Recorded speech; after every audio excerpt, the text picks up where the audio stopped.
a killer artificial intelligence takes revenge on its creator and threatens humanity. Mulder and Scully deal with space lasers and virtual reality in this deadly encounter.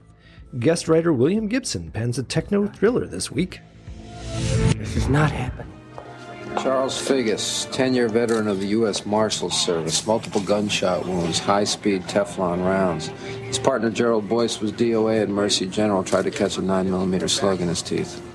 Looks like they crashed the wrong party. Figgis and Boyce had radioed in that they were coming here to apprehend Pico Salazar. Pico Salazar? The Colombia cartel's banking liaison. Salazar escaped from federal custody 3 months ago. Boyce and Figgis were on the offender transport squad that lost him. They took his escape personally. A phone tip told them that Salazar was going to be here tonight. Foreign national with his kind of connections? What would he be doing here, let alone in the country? I don't think he is, or was. But there were a lot of very photogenic gentlemen who were.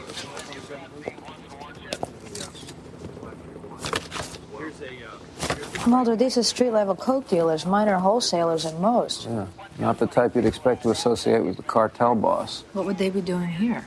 Maybe it was for the pie. It's 2:45 in the morning. You mind telling me what it is we're supposed to be looking for? Donald Gelman. Who? Donald Gelman, Silicon Valley software pioneer. He's been missing since 1979. And you recognize him? He invented the internet. He didn't quite invent it, but he's a Silicon Valley folk hero. He was writing internet software even before there was an internet. Why have I never heard of him? On the eve of the deal that was going to set him up as another Bill Gates, he went hiking in the Sierras and said he'd think about it. Never came back. I still don't see the connection. Maybe that's the point. Hello and welcome to the show tonight. This is Not Happening, another X-Files podcast. Is it? And with me is Andrew. Oh. Say hello. Let's kill this switch. It's me, Andrew. Kill this switch. Let's kill this switch.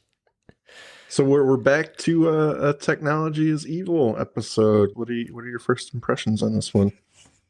It's better than Ghost in the Machine. Easily.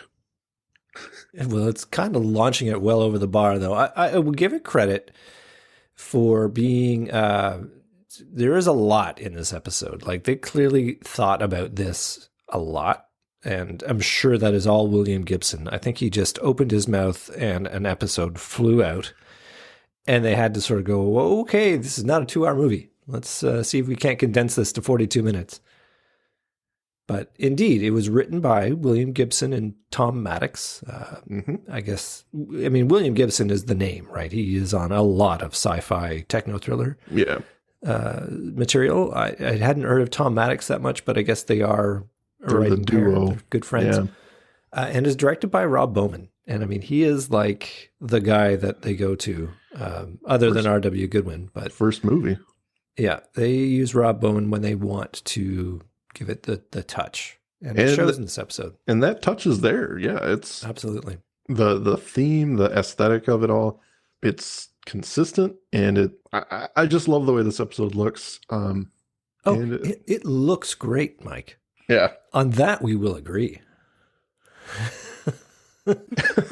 Not to keep anyone in the dark, I think Andrew and I are on different sides of the fence for this one.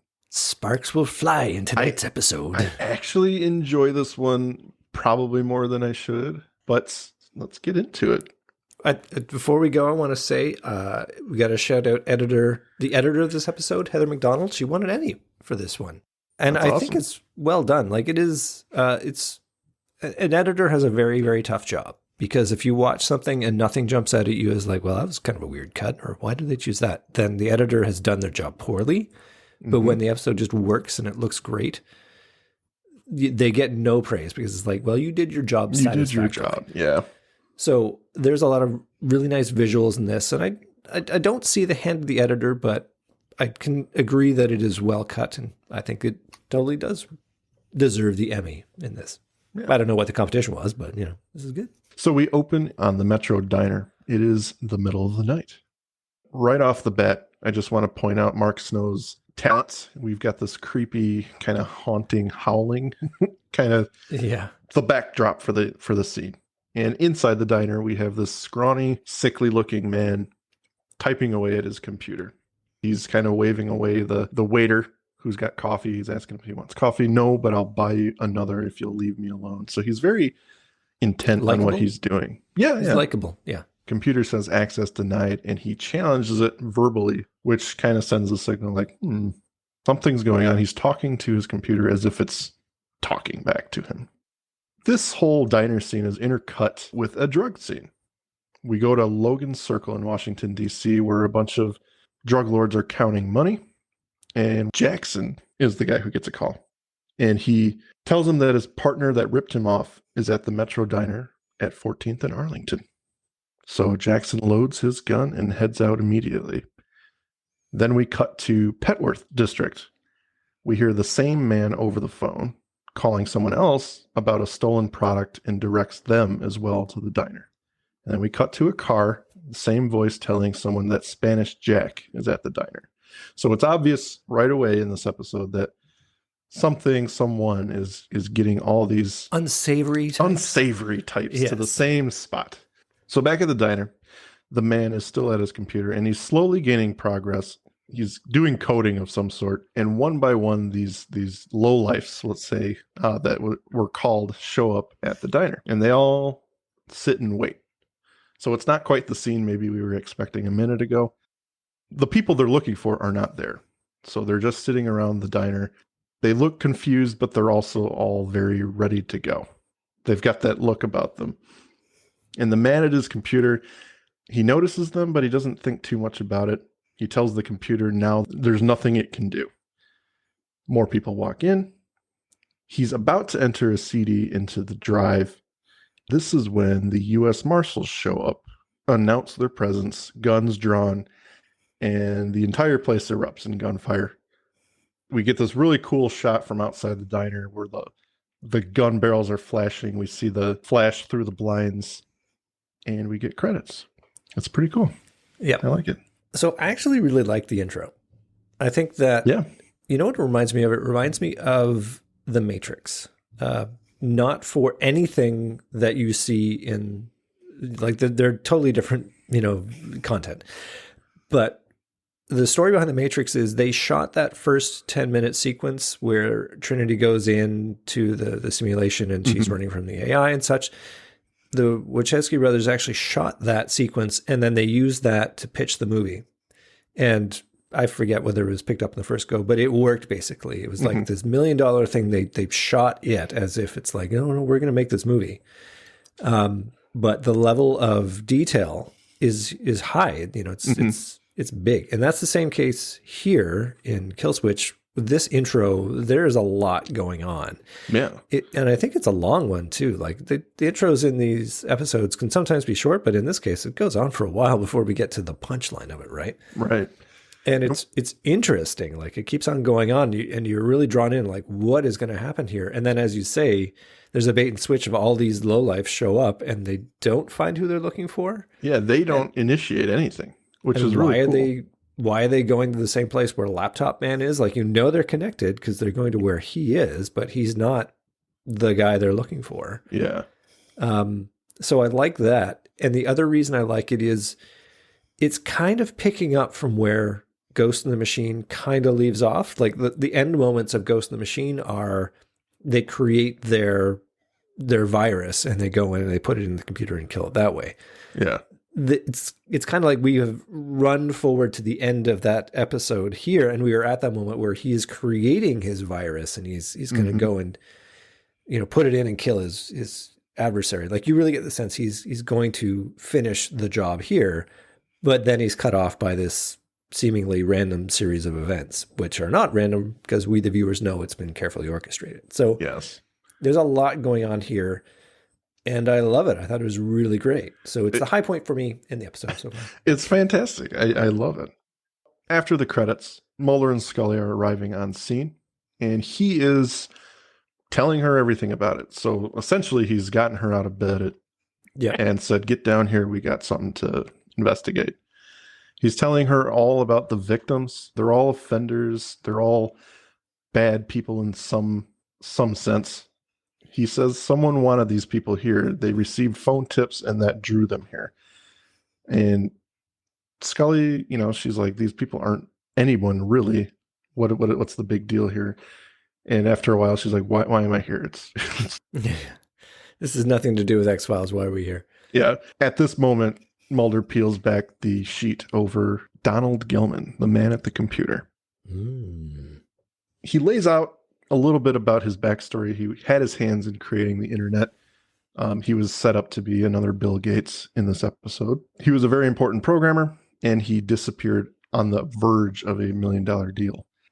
He hasn't been seen since, I believe, the late 70s or early 80s. Yeah, he goes hiking and nobody ever sees him again, basically. Yeah.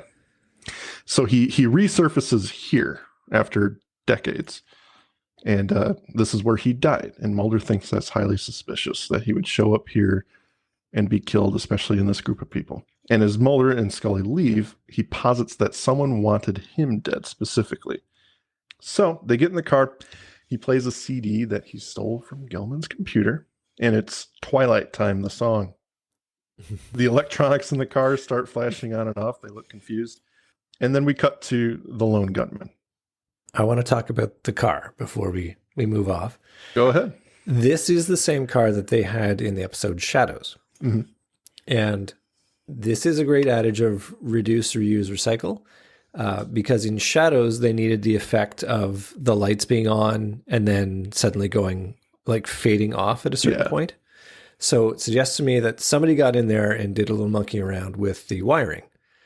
And because they'd already done that in this car, they had the capacity to control the lights and when they go on and off, which I suppose you'd think, oh, you just turn them off when you're in the car, dummy. But I think it had to be a bit more than that. So they used the same car where that work has already been done to then sync the lights going on and off with the song. So I don't know. I just think that's a neat touch. They decided they were going to use it. It's a good touch. Yes. Listen, it's not just about recurring actors. It's about recurring cars. You gotta imagine they've got like this arsenal, this warehouse of stuff that they've got. Oh, yeah. They can just pull out when they need. Yep. Bring out the great Mutato mask, for the next episode where you need it. You don't throw anything away. So at the lone gunman's office, they know exactly who Gilman is. They state he was part of the mastermind group of coders, but not one of them. He was a visionary, but he was supposedly the brightest. But the gunmen are amazed by the tech that Mulder and Scully have brought them with his computer. Which, looking now, it's like, this is the jankiest hacked up laptop. It's got like duct tape. But I think, though, that's the point, though. I think they assessed that, wait a second, he kind of built this himself, right? Yeah, they keep it scruffy, right? Mm-hmm. Kind of like Ghost in the Machine. Never mind. But Mulder drops the bomb. He says the CD he thinks is what got Gilman killed. And you feel that weight with the lone gunman immediately. Like, they know who this guy is. Obviously, he's a fictional character, but damn, their brother goes down. Yeah, heavy casualty. Yep. Yeah, it's a heavy moment, yeah. So we cut to later that night, and Langley is trying to hack the computer, but he's got it locked up tight. Random sequence of 12 symbols, very encrypted. And Scully suggests maybe you should check the email because their minds are so complex they didn't think of something so simple. Yeah, out of the mouths of babes, right? And we are treated to a wonderful bad graphic email. Man. Well, I wonder if emails were like this in 1998. I don't think they were, but it's a cute touch. It's all right. But they get a message stating that David is missing and fear the worst from this person called Invisigoth. And the hunted has become the hunter. Yeah. Frohickey points out the number in the email is 7 digits, alphanumeric. And this is one of the weird points for me where Mulder just rattles off of all the things to know. Yep. I think it's just they're showcasing that he's no dummy. He knows stuff. This is not the worst part of the episode. The fact that he knows this, I'm willing to give it to him as a gotcha. Oh, look at you. You know stuff. Good for you. And they're all impressed with him as well, right? Yeah, exactly. They draw attention to it. So it's not like he just rattles it off and the scene changes. They're all kind of looking at him like, what? Yeah. But, it gets us moving. And so we cut to the docks. Mulder and Scully are driving and searching through all the shipping containers. They pull up to this really generic garage rock. I don't know. Do you have info on who this is or Nope. if this is Nope. anything? They don't have it in the production Yeah. notes. So they pull up to the supposed shipping container. They get out, close in on the container, open the door, and when they do so, Mulder immediately gets tased. Yeah. The person inside the shipping container takes off. Scully gives chase. She happens to actually catch up with the person and tackle her, but then she herself gets tased. Which should put her down, really, shouldn't it? Yeah, I think it should put both of them down. Maybe it's just like the funny handshake thing. Didn't get her right with the taser. Didn't put her in the right place. The assailant takes off again, and despite Scully telling her to stop, she has to fire a shot in order to get her to do so. So once she does that, she's able to apprehend Invisigoth. Invisigoth. Which is a pretty cool name, actually. I like it. Yep. It's a good character. I enjoy this character. I think it's worth noting, like, it's clearly the place where she is living and working in this shipping container. So at one point I thought, oh, you know what would be cool is to make a house out of shipping containers. That's kind of a cool thing that people are doing now, right? Mm-hmm. So I actually did some research into it. Shipping containers are the worst thing to work with as a habitat building material. They do not breathe at all. Oh, for sure. Yeah. I mean, a lot of people do it, but they cut off the roof, they cut off the walls, they use them as basically walls, you know, and they reconfigure it to make it have that aesthetic. But like you could cut windows into it and all the rest of it. So this is just a run-of-the-mill shipping container. If she cracked a door, I suppose she wouldn't suffocate to death, but it would be rank in there. I want to believe she doesn't live there. Well, and plus they don't generally have power. So like, how is she tapped in? How is she powering up all these computers? She's like, Dan, she's a hacker. I feel like I could buy that she's like running a long extension cord out to the main office and they haven't noticed. Probably tapped into the... Yeah, as well as their internet connection, apparently, because that's the other missing part. Like, Wi-Fi was not a thing in 98. You used the phone lines. All right, you may continue. I'm good. She's combative, obviously. They talk about Gilman very briefly. She appears not to know where he is, and as they argue, she notices that her computer is doing things. As computers do. Turns out to be it looks like a targeting system. We see it getting closer to this location, and she says, we got to get out of here because things are going down. So I assume this is where the episode takes a left turn for Andrew. Yeah. And it please continue. Go on. Please describe the rest she of the scene before I describes tear it that apart. a DoD weapons platform that can read headlines on a newspaper is targeting the shipping container that they are in currently. Invisigoth says they're not controlling it. It is controlling the satellite. And Mulder decides to kind of go in with Invisigoth and says, we got to get out of here. So, not amused. Everyone runs out. Scully is nonchalantly leaving. Sure, whatever. It's like, this is ludicrous. And Mulder does the Hollywood 180 turn. He speeds out in reverse and swings her around. As he does so, we see the targeting computer get closer and closer, and then suddenly a bolt comes off from the sky and blows up the shipping container. Oh boy. Driving away from the explosion, 90s style. And Mulder and Scully get out of the car and watch it as it happens. And we cut to commercial. Okay. You have the floor. In the moment, it's a really cool scene. Like, if this wasn't X-Files, I would be all over this as like, that's so cool. Yeah. But this is one of those episodes where if you start pulling on a few of the loose threads, you like the whole thing just falls to pieces. Like, stuff happens because the plot demands that it needs to happen.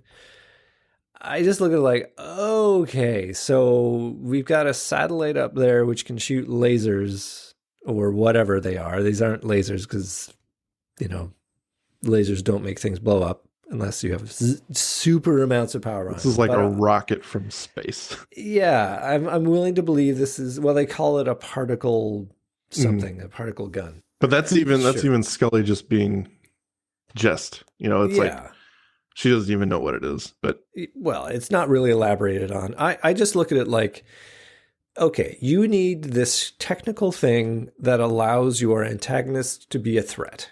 You need it to have a big gun, basically. And this is the method that William Gibson is going to have for us to allow the AI to flex its muscle when it needs to flex its muscle. Right. And it didn't use this on Gelman at the beginning because it has a sense of humor, apparently. It's going to orchestrate this impossible, convoluted plan to assemble all the drug dealers and then the DEA guys, and there'll be this big gun battle, and Gelman will likely end up dead in the crossfire. And I'm assuming if he didn't end up dead in the crossfire, then then you drop your particle gun from the orbital platform to get things done. I mean, I don't know, but we just the plot demands that this stuff happens. But this is one of those things where they invent this technology for the episode and then it never comes back again. Like it's almost worse than some of the season 1 episodes where we have like space, where they have these space aliens don't want us in space. They don't want us doing things. And then we never see that particular antagonist again. We don't need to, but I mean, they do a big job of things having a mythology arc. I don't know. This is really egregious to me. Like they have this completely made up technology and then just immediately walk away and go, wow, it's not a funny thing that's constantly in the sky and could kill us at a moment's notice. Do you need some toilet paper after shitting?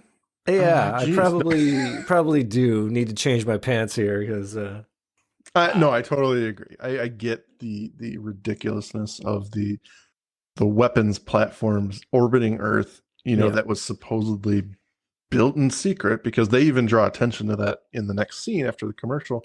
Yeah. Scully, Star Wars and Brilliant Pebbles, they were never built. And there's really no way they could get away with it without the general public knowing, I don't think. We come back, Scully's driving. It's morning, daytime. We can see Scully is very much so not thrilled with the situation she's found herself in. No more screwing around. We need a name. Your real name. Invisigoth. You want my address? It's TOAST. When you said it was targeting us back there, you meant an artificial intelligence. Donald Gelman was trying to create a sentient AI, program with its own consciousness. He succeeded, didn't he? Donald wrote an interlocking sequence of viruses 15 years ago. It got loose on the net. Wait, what do you mean got loose? He let it loose, so it could evolve in its natural environment. Slime and silicon.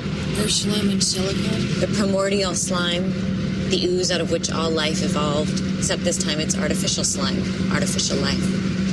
One man alone achieving the equivalent of Copernicus, Magellan, and Darwin. What was your role in all this? Were you the bass player? Automata theory, MIT 95. Postdoc, the Santa Fe Institute. Get hunted to Kobayashi my junior year. Then Donald showed up in Tokyo and made me a better offer. A better offer to do what? You wouldn't understand.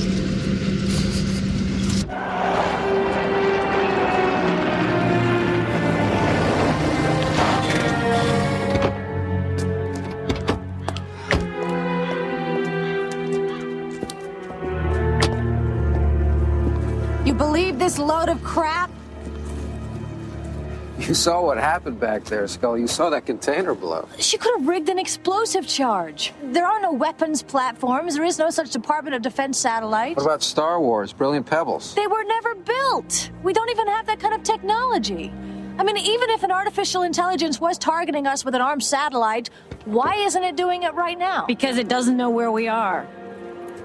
If I so much as made a phone call right now, it would nuke us right where we're standing. How? Recognizes my voice, monitors all communication. I haven't used a phone in over a month. Then how did it know to target the container? All I can think is that some idiot got on Donald's computer and tried to contact me over the net. Only Donald knew where I was. And David. Who's David?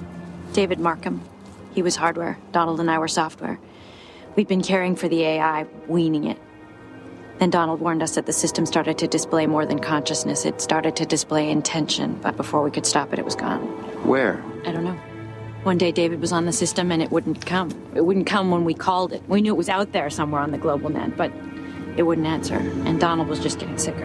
And you can't find it? Well, it's not a program anymore. It's wildlife loose on the net. And either we kill it. Where's Donald? Mulder says Gelman was creating a sentient AI. He's using his superpower.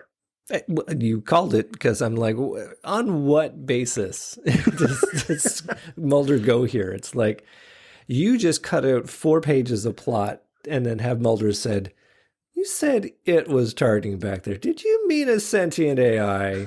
He put that together with the first scene. He's like, all right, something lured them to the diner. All right. There's no way that could be a human doing that. Nope, not at all. No human stacks books like this. I do like Scully in this. Like, she's taking a piss out of everything here, and it's great. She's like, kind of how I'm feeling through the episode. I'm like, you go, girl. I like it. So this is where Mulder and Scully have their little argument. So yeah, I mean, Scully's main point is that these things that Invisigoth is relating to them has to be bullshit because this stuff was never built. There is no weapons platform in space. However, we know that to be inaccurate now. That's right. So I take a little bit of an issue with that part there because the implication is by reading Donald Gelman's email, the lone gunman and Scully and Mulder see the address, the shipping container, and that is what clues in the AI that's where they are. But it seems to me if Invisigoth sent that email to Gelman, wouldn't that immediately be like, oh, thanks for telling me where you are? And then she, would have been dead a week ago or whatever when she had sent that email.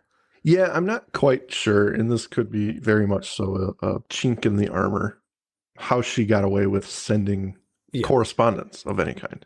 Like, why tell him where she is? Because that's putting that data out there on the net for the AI to know.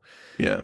I mean, I know, again, it's in there so that the plot can move forward, but this is, again, one of those plot threads. If you pull on it a bit, it's like, I don't see how, like, the plot demands that Scully and Mulder have that fight with her and that there's the brilliant explosion they narrowly escape. It makes for good TV, but why does it happen then as opposed to earlier when she first sent the email or when David received the email? I don't understand it. And furthermore, in this scene, she drops the bit of information that if she so much as makes a phone call, it'll nuke us where we stand. Right. So it's been over a month since she's used a phone. Then she takes this opportunity to ask where Gelman is, and Mulder says he's dead. Oh, by the way, she's not overly shocked by this. She's a little stunned, but it's almost as if she knew this was coming. So she's not floored by it, I should say. And it's only a matter of time before it finds her and David. She tells them that Gelman was creating viruses to go after it, called it the kill switch, and Mulder shows her the CD. That's it. Either that or Windows 95. I'm just not sure. I created a boot disk. Back to the lone gunman's office. Mulder and Scully bring her in, and they know who she is immediately, which I find that hard to believe, at least. Yeah, she's like the super hacker. She is living off the grid. I mean, assumedly she's off the grid more recently, but I don't know. It was a little weird that they knew exactly who she was. I too clocked that, but I was able to explain it to myself in that they are probably intrigued enough by Esther Nairn. They're gonna track down what she looks like because of the strength of her deeds, right? They're intrigued enough by her that they want to know more. So I would buy that if we accept that the lone gunmen are good at tracking down information, that they would have identified her as a hacker celebrity and are suitably able to be odd when she arrives. Well, at least Frohickey would have. Yeah, likely. Yeah. But we learned that she programmed the autonomous bots in Ninjutsu Princess. The most gnarliest piece of entertainment software ever. Gnarliest. She walks past them. She's kind of indignant and sits down at their computer. Do you want to remove these or should I do this with my tongue? You don't want to take a vote. She begins hacking some. Scully asks why the AI didn't zap Gelman like everyone else. And this is where she says, no, it can't do that to its creator. It has to impress him. So she's giving some sort of character to this AI, which I found interesting. Well, to that end, I would argue, why does it want to kill Esther Nairn? Why does it want to kill David Markham? If it's self-aware and it's free to roam, I guess the only thing is, and that's the thrust of the episode later, is it wants the kill switch so that it can protect itself. It wants to be able to examine it, to make a vaccine or whatever, and then defend itself. But yeah, there's just an inconsistency with its motives here. And if you're going to give it enough credit to be like, it needs to impress somebody, it's got that level of emotion. Like, I do dig how they are first sort of equating it to a dog. It wouldn't come when it was called. Mm-hmm. And then it needs to impress somebody. So now it's a child that desires to impress its parents. It's a nice touch. Yeah. But it's not super consistent. So that's fair. Like you say, the more you think about it, the less sense it makes. But it's whatever, still great, man. Mike. It's still a great episode. I don't know. In this particular scene, though, I do want to draw attention to Esther saying, well, obviously we can't inject kill switch over the net. Now we have to find its home node and physically feed it the poison apple. And I don't understand why they can't do what Donald Gelman was going to do. Like he was basically finger on the trigger and he got shot to death.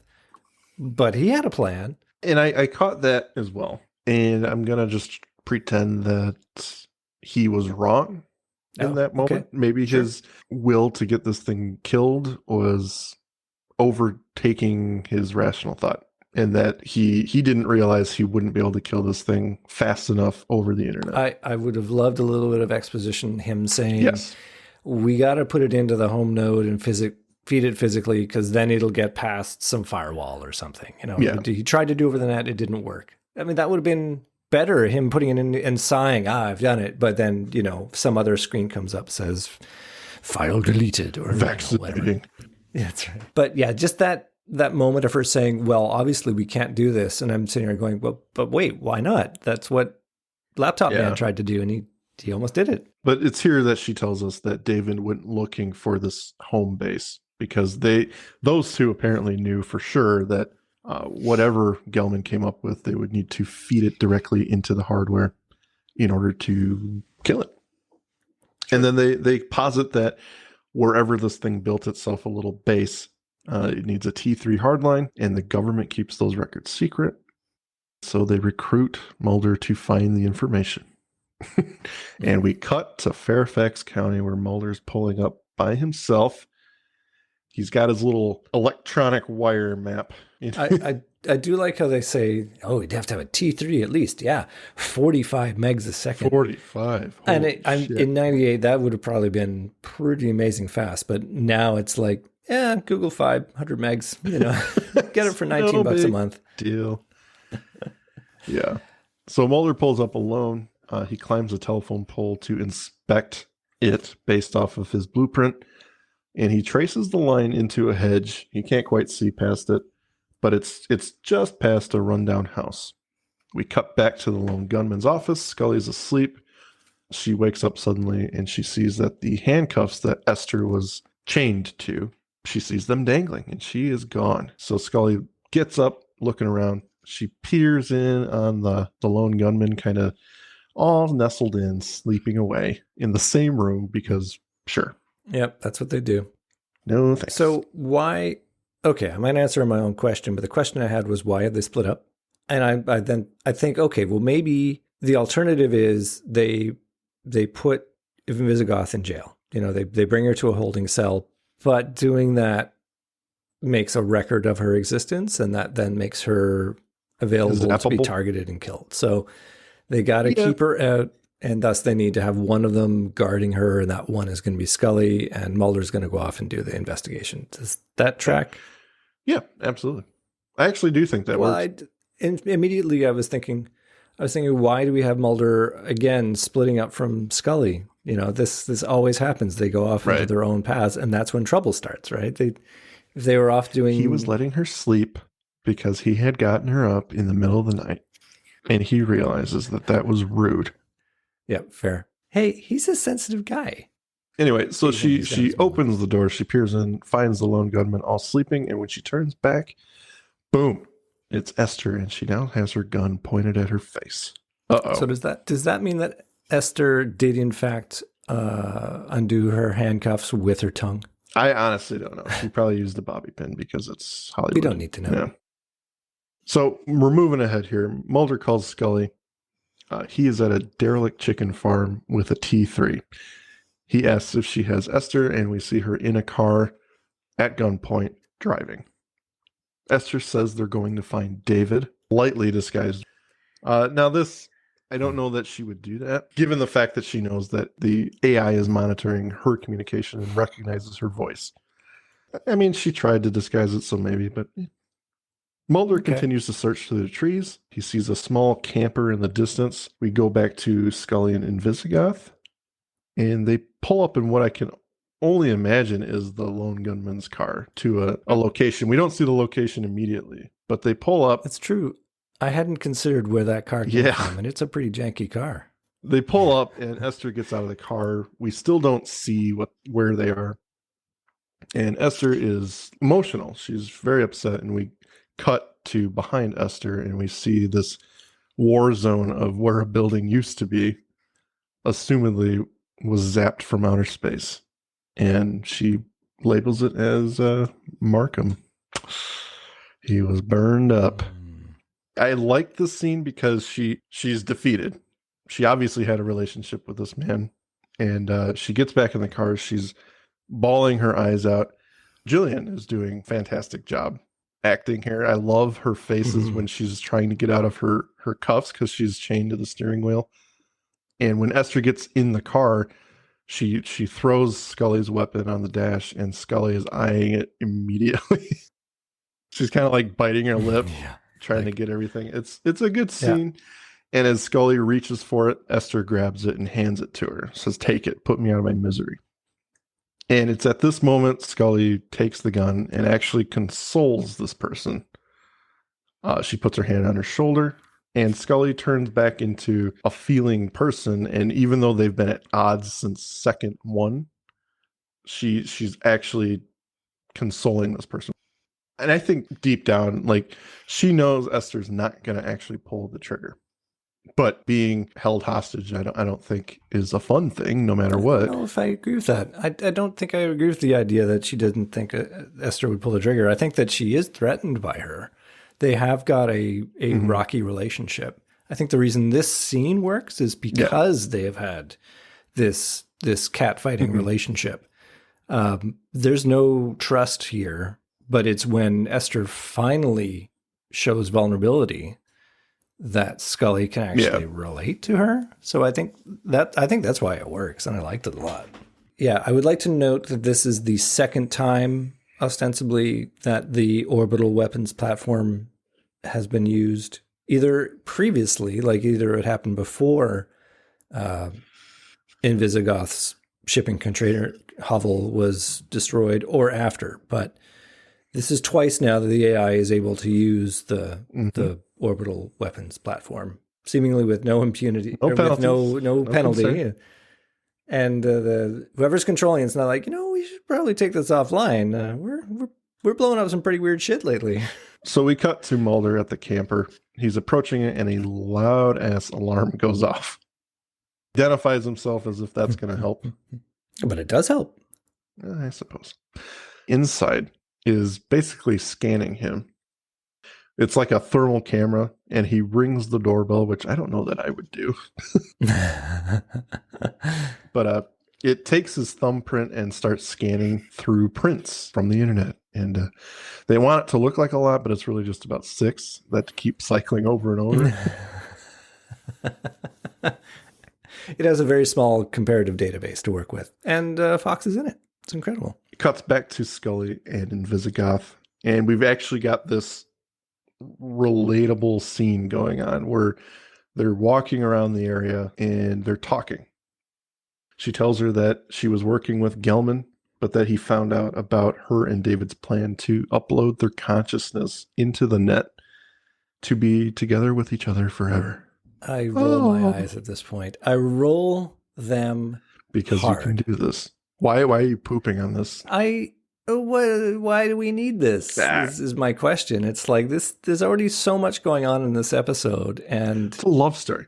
You could make a whole episode about this, but it's like, why can't you just be sad that your boyfriend died? Like, why do we have to have this whole extra? We were going to upload our consciousness together into the eye. It's like, no, you weren't. This is not happening. Fine. Giving up their inefficient Fair enough. bodies, I don't know. But Gelman forbade it. That's right. Because this is This is probably less unbelievable than the Star Wars. It is interesting, though. And love them or hate them, the new seasons actually bring this idea back.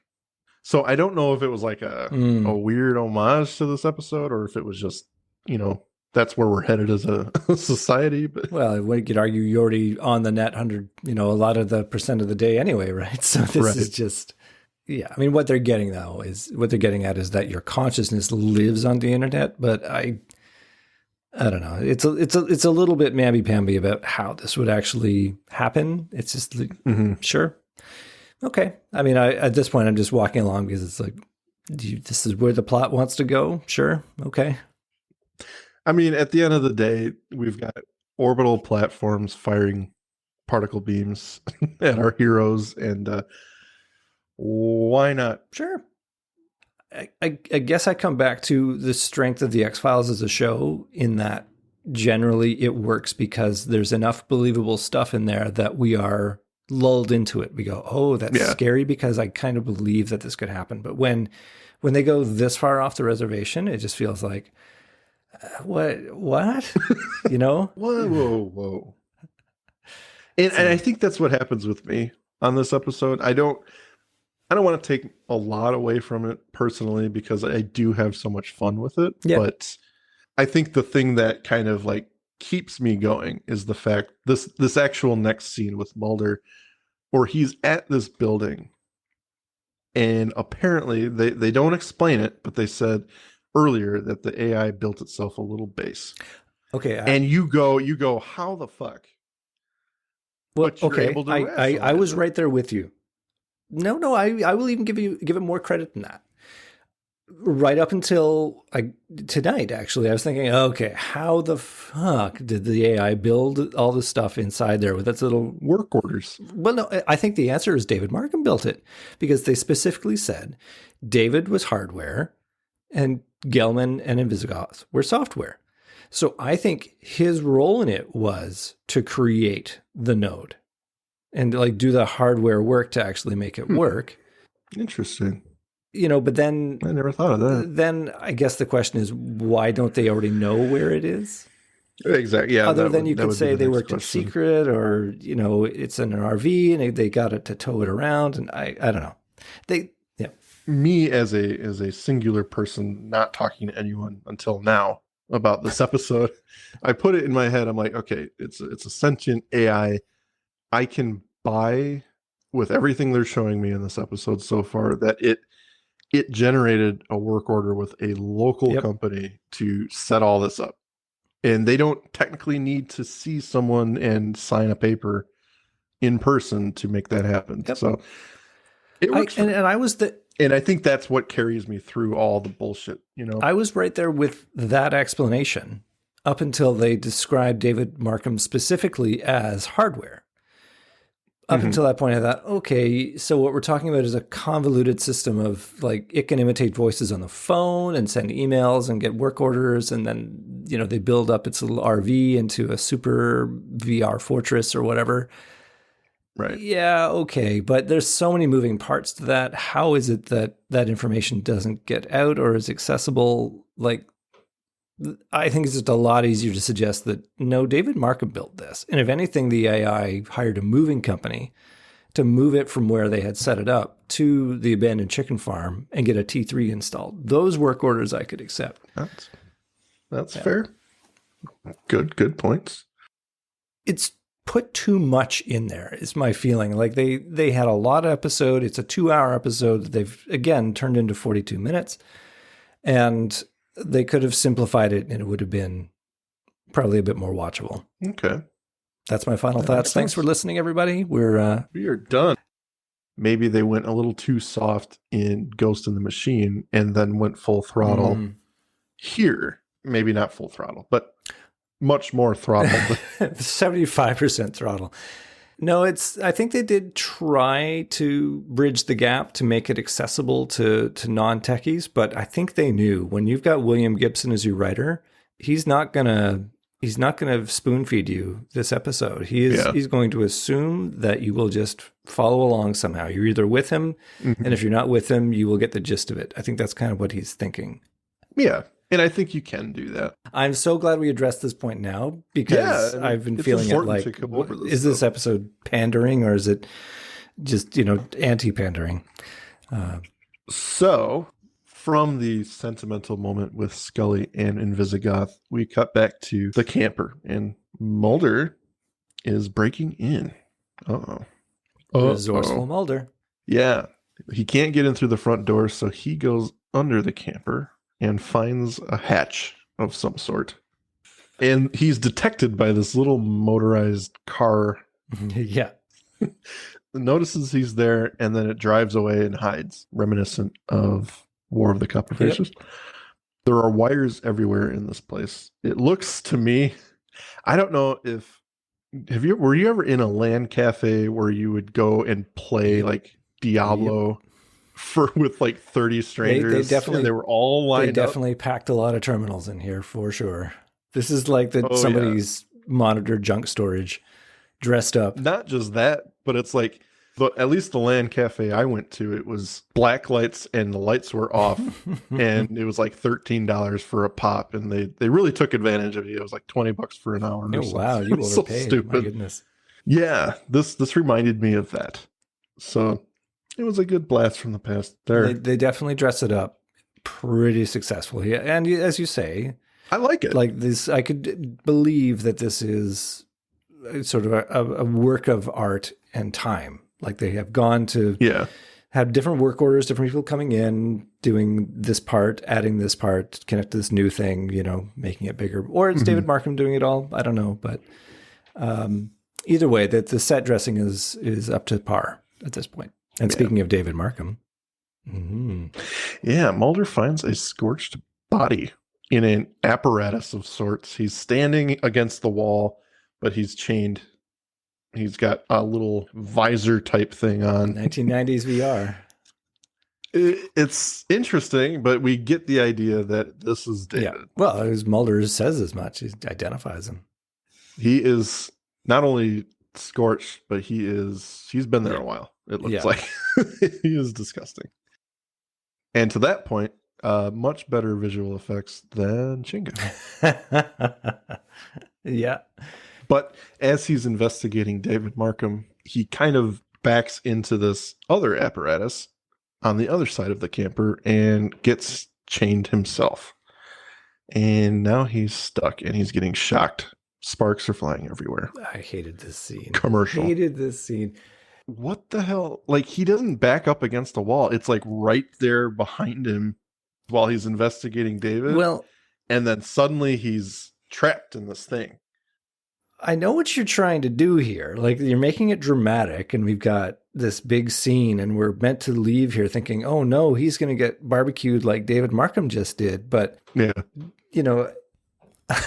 in a computer context, I was like, what is happening here? Why is this happening to Mulder? And how? Like, couldn't you just have the little computer robot, the little, what do we call it there? The mobile robot can just have a little syringe that drives up to him and poof, and now he's on a little drug trip. That would be awesome. No, we have to. Or like a little taser on wheels. Yeah. But the whole trap element, I was just thinking like, okay, so if I'm extending my idea that David Markham is the one that built this, then that means he gave the AI the capacity to grab people. Or your idea of the work orders being put out into the world so that the contractors come in and do this. Like, it looks like we got to put in a Mark 62 people grabbing device here. Yeah, all right. Torture chamber, huh? Hey, I'm getting paid time and a half, so I don't care. Third one this month. So I don't know. I just look at it like, all right, you needed to have this happen because the plot demanded it. No, you're right. But how on earth does this happen? It was super convenient. And that's where I rolled my eyes big time. So we come back from commercial and ambulance. Mulder is in an ambulance being rushed to the hospital. Yep. He's not in good condition here. His arms are burned. At first sight, it looks legitimate, but we quickly realize he's not in an actual ambulance. I think it's most noticeable when he's on the gurney and he's being wheeled down the hallway and there's virtually no light Yes. This is Sinister Hospital 101. Something is off here. He gets wheeled into an operating room and he's surrounded by hot nurses. Obviously, 13-year-old Mike thought this scene was amazing. choice. I was mostly just confused at this point. I mean, I sort of put the pieces together later, but the whole, hot nurses thing, I was like, what? Okay, what? Why are they so weird? And again, I'm still focused on the sparks electrocute Mulder because nasty computer. I don't know if David had anything to do with this. Obviously, he had those struggles, but I'm wondering if it was his idea. Like the first time we see it is Jersey Devil, I think, where he's reading the. Mm-hmm. So they're prepping Mulder for surgery, and we cut back to Scully and Invisigoth driving. It's now nighttime. I can't get through to Mulder. It's the AI. It's had time to analyze my voice. It knows I was using your phone. It can interfere with my phone? Give it enough information, it'll sue you for palimony. Wait a minute. Mulder said that he found the system in an abandoned chicken farm in Fairfax County. Well, then maybe we can cut off the T3 and kill its communication capabilities. You can do that? There's only one way to find out. And we cut back to Mulder. He's alone in his hospital room. Hot nurse number 1 walks in, Nurse Nancy. Wait, I just realized something. We have a scene of Mulder climbing a telephone pole and seeing the cable, the T3 cable there, right? I mentioned that, yeah. Why didn't he just unplug it?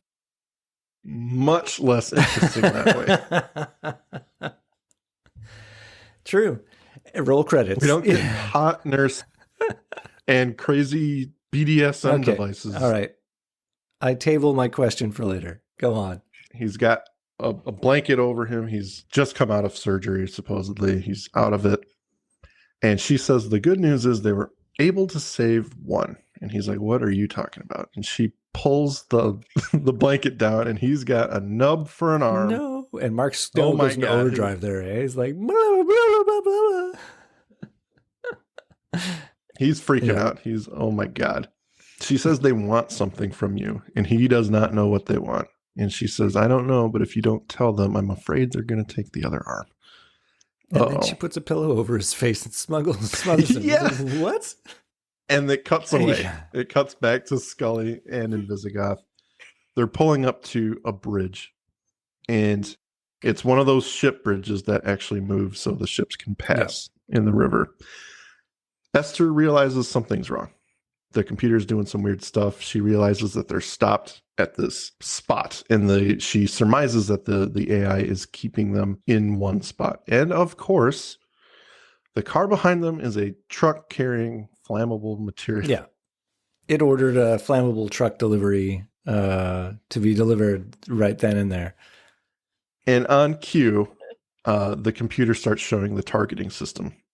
So they both get out of the car. Scully goes to save the truck driver to tell them to get out of the truck and to run. Esther goes onto the bridge, and it starts turning. She's waiting for the last moment to chuck this thing into the river.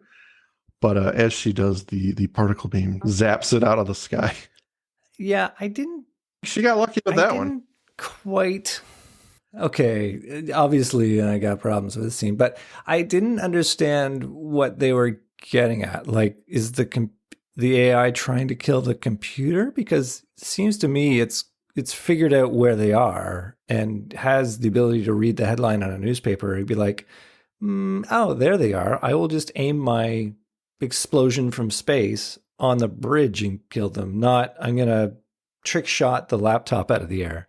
Accuracy, this thing. I'm assuming that the only thing it wants is the kill switch. So it's targeting the computer because they know that they've got it. Or it knows they've got it. But if it wants the kill switch, why is it trying to blow them up if they've got it? He liked it so much until we started this. You know what? This is actually a really great scene. Moving on. So much action here. It's really cool to watch. Cut back to Mulder. And he's getting I can totally see David Duchovny being the guy in charge of this scene. Okay. I got an idea. Here's what I'm just going to direct you. Just put your hand there, right there. Yeah, that's good. And you put your hands there. Okay. Now move it like you're massaging me, and I'm going to really enjoy it. Okay, guys, you can bring the cameras in now. So while this is happening, Nurse Nancy's talking to him again, and she says that they kept asking him for information that he would not give them. And when he didn't answer them, they got very upset with him. This is where she decides to show him what happened in surgery. Mhm. Whoops. As soon as he realizes he has no arms, in comes Scully, guns blazing. No, she kicks the door open and she gets into this fight with the nurses. She's punching them, roundhouse kicking them. Ninja Scully. Doing a great job here. A lot of training, I would imagine, for this one scene. Actually pretty Do good. we think this is Gillian Anderson at this point, or is it a stunt double? For most of it, I think. Mm-hmm. I think I think she did a flying majority kicks of and it. stuff. I think that's probably a stunt double, but Yeah. When Scully is finished kicking the shit, she runs up to Mulder and asks them if we have the kill switch. And she's very forceful on it. And you see that look on Mulder's face. He initially believes it's her, but then he kind of starts realizing what's going on. we have caught on earlier because we have superpowers. Yeah. Of course we have it. And then he swings his legs over and kicks Scully to the wall. And sure enough, the scene glitches out in kind of a cool It's decent. breakdown. I like it. Yep. Mark Snow goes into overdrive. We do.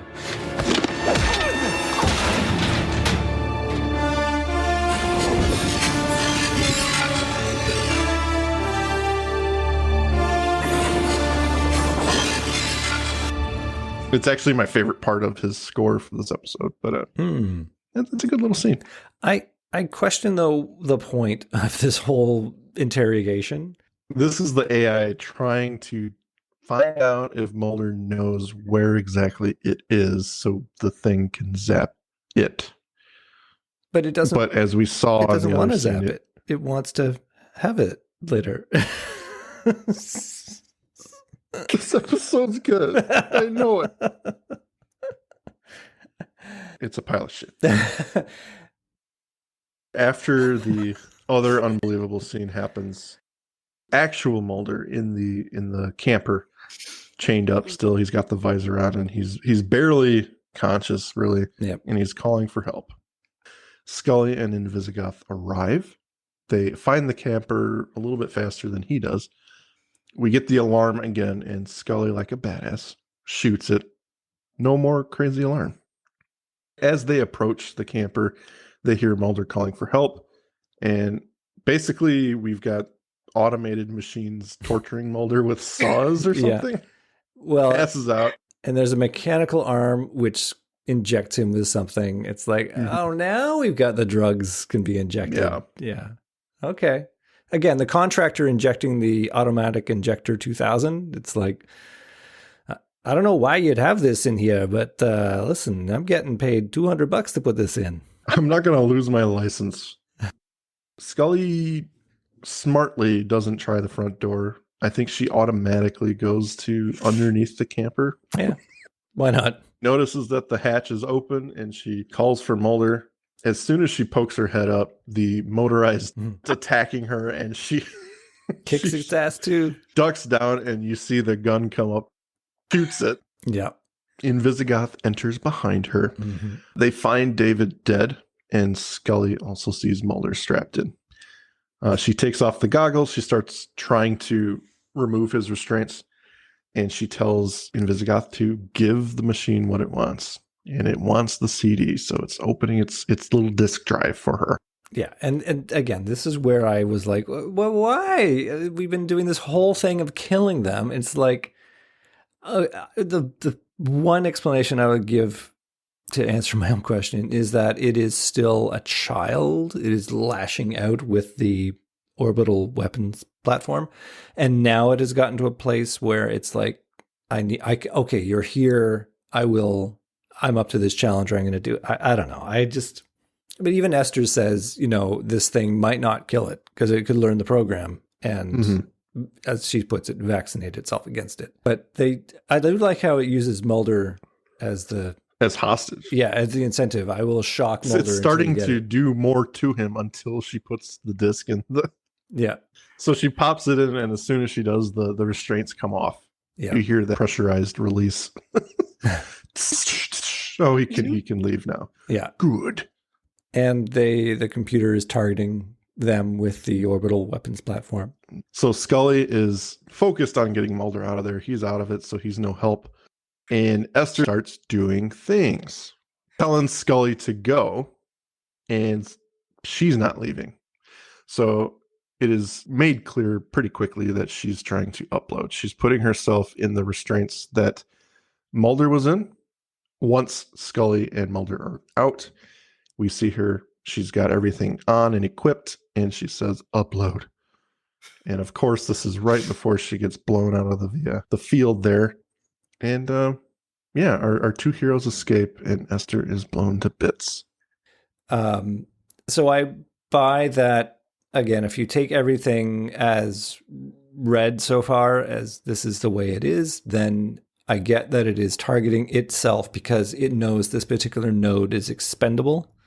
So it's okay with taking the program in an attempt to vaccinate itself against it, and it will hopefully kill Scully, Mulder, Esther Naren, and secure itself. I actually can connect the dots in all that to make it work. My problem is that this is now the fourth time it's going to get to use its space laser.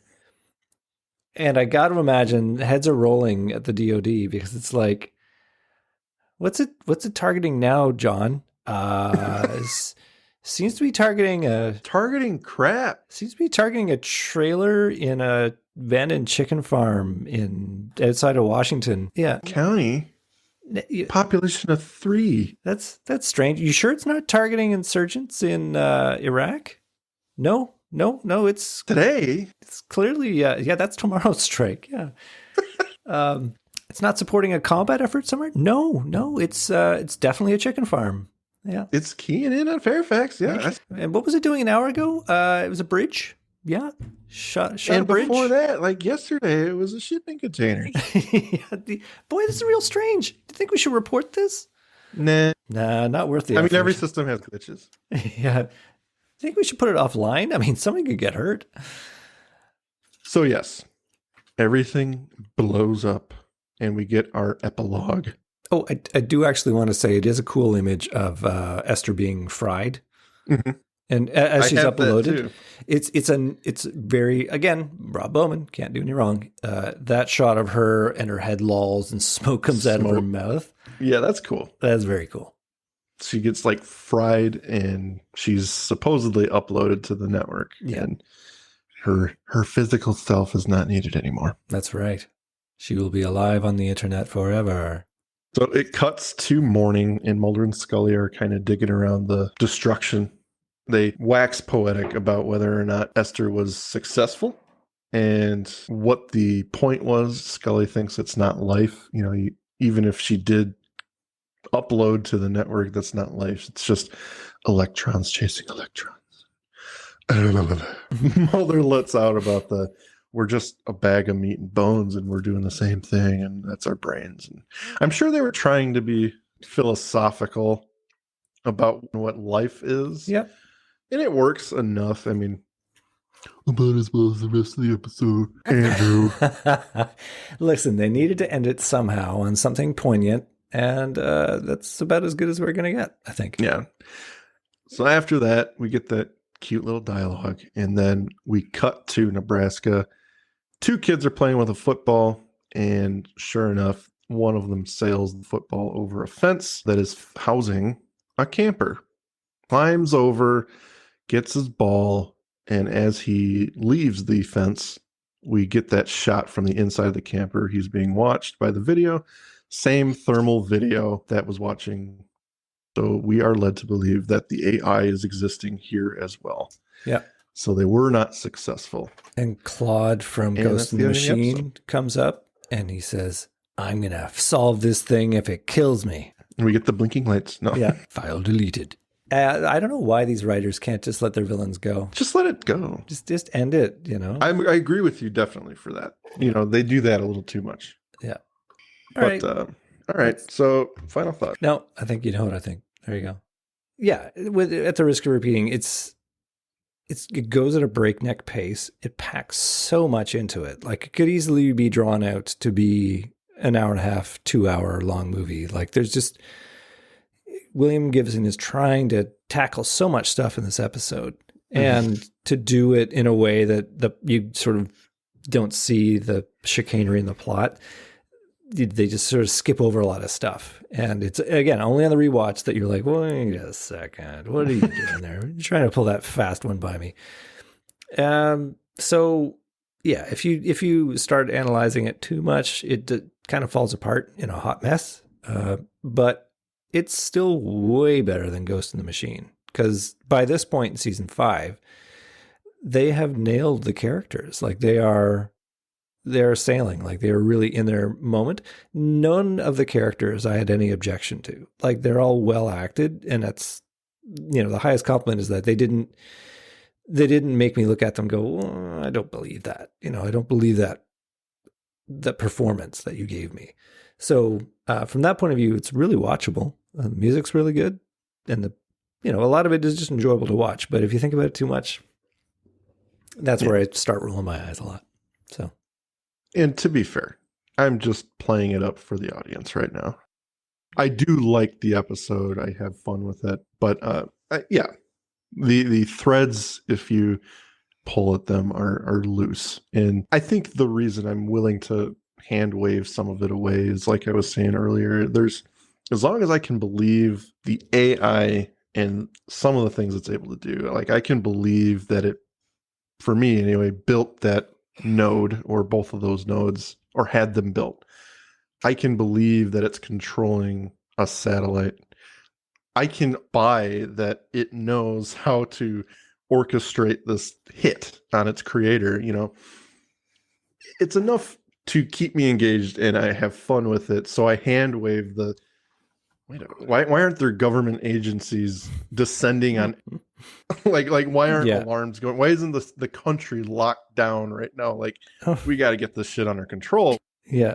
You know, we're firing particle beams in the domestic United States. But that stuff isn't important to this episode. Like the plot doesn't need that for it to move forward. So I guess in my head, I'm just willing to wave it away and enjoy the ride. Yeah. However ridiculous it is. And I'm very aware it's ridiculous. At least they didn't try and weave in some mythology stuff. Yes. Because if they did, then it would be like, oh no, now all this stuff is canon. You know, now there will always be an orbital weapons platform out there. And that would just be a detriment to the show. Yeah. But, you know, for what it's worth, the ridiculously good virtual reality, the possibility of uploading your brain into a computer world, a network. It's something that scientists have talked about for decades at this point. So it's not a new thought to me. So it, just being a layman on the topic, it was just fun to watch and just kind of get lost in it. And to its credit, 1998, you know, sort of exploring that idea of VR being indistinguishable from reality, and kind of what that would mean for the person who was in that experience. That was super prescient. Like even now we're on the threshold of being there. You were close. Yeah. We're still not there, but just the threshold of being there is important to discuss. And that is the final moment. You know, it's virtual reality has been on the board for decades, at least 50 years. And it's the pinnacle of achievements for technology at this point. That's the goalpost for a lot of people. And we're still not there. So it's cool when you see it in an episode like this and it's working the way it's supposed to, and it takes you away, the viewer, to a time or a place where this is actually possible. So it's always fun to see that stuff. Yep. No matter how, again, ludicrous. Do we want to read off some listener comments? Josh asks what our favorite technology-focused X-Files episodes are. And I gotta say, This is probably number one for me. When you put it up against things like Ghost in the Machine and first-person shooter, I mean, there are other examples of tech episodes, but those are the ones that lean very heavily into it. I think we should stick to computers and that type of stuff, like episodes that deal with, I don't want to say artificial intelligence, I don't know, but I guess they kind of have to. Yeah, I don't know. I think this is a hard one to answer. I almost don't want to go there, just because I don't have the pulse on every X-Files episode to be able to go, oh, this one's clear. Andrew, at this moment, what is your favorite technology-based episode?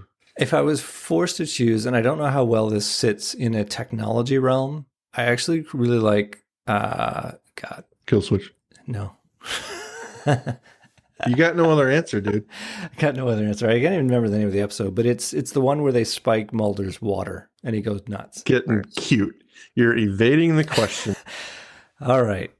Technologies. You've nailed me down by process elimination. Clearly, my favorite. What is your favorite season 5, 11th episode?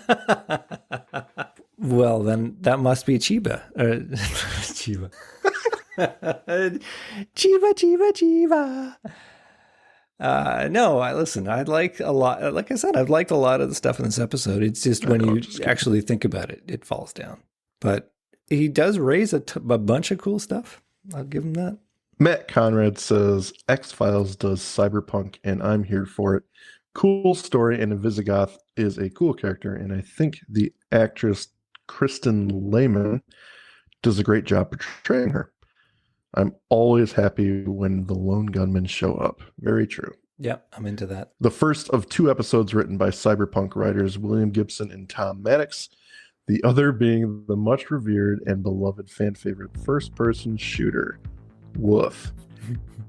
I think I expressed that a few minutes ago. Yeah, this one is going to be way better than that. So yeah, that is the episode, ladies and gentlemen. I had a good time. I hope everyone else did. Andrew, you would like to say goodbye? I think we have destroyed this episode from orbit. Thank you for listening. Thank you for listening to today's episode. If you liked what you heard, please rate and review on your podcast app of choice. Andrew and I would be eternally grateful to you fine people for helping us expand and get the word out. Also, we've got a killer group on Facebook.